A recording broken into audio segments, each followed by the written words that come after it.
and the hose barely reached, and I'm kind of nervous to let go of it, but it should crack off if it does pop out. We're doing our first fill up today. Marquet, look at that bed. It's beautiful. Sorry guys, my bad.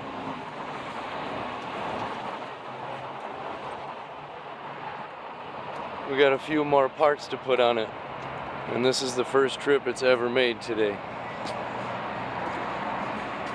One more look in there.